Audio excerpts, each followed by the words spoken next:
J'ai comme l'impression que le président Bassirou, lorsqu'il se réveille, il se pince pour se dire, est-ce que je suis président?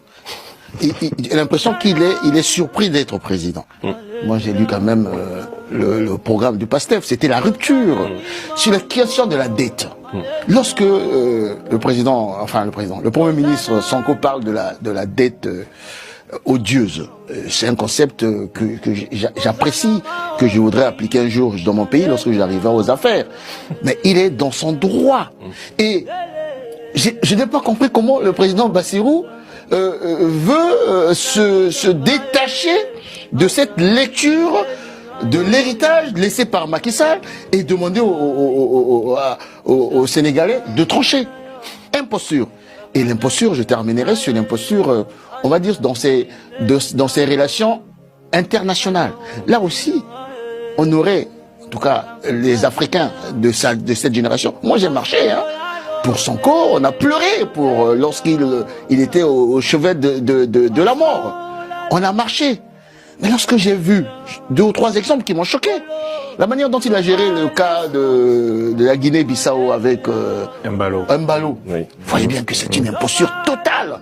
Il lui a quasiment, parce qu'il a reçu des coups de fil de gauche à droite, il faut recevoir Mbalo, alors que ce monsieur, passez-moi le terme, c'est un malfrat.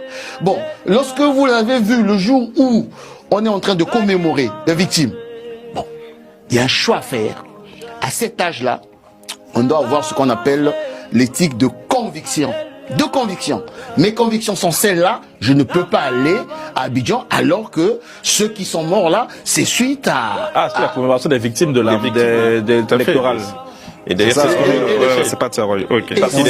Ça m'avait choqué, mais véritablement choqué. Il a préféré aller prendre du champagne avec le président Ouattara, alors que... Il boit pas quand même, hein. Je veux dire, c'est juste une image. C'est juste une image. On va dire, il est parti s'amuser, parce que les investitures, on s'amuse. Du coca, alors qu'on était en train de commémorer les jeunes qui sont tombés parce qu'il fallait les libérer. Maintenant, pour répondre à la question, c'était de savoir... Est-ce qu'il est prêt pour la séparation? Il est entouré par des apprentis sorciers qui n'ont rien compris à la politique parce que Lucien le disait tout à l'heure. Celui qui tranche, mon doyen. Mais celui qui tranche, mais parce que non seulement des apprentis sorciers, mais lui, je pense qu'il n'a pas la dimension d'un homme d'État. Il est arrivé là un peu par effraction. Je pense que c'est un opportuniste. Passez-moi le terme, mais c'est un opportuniste.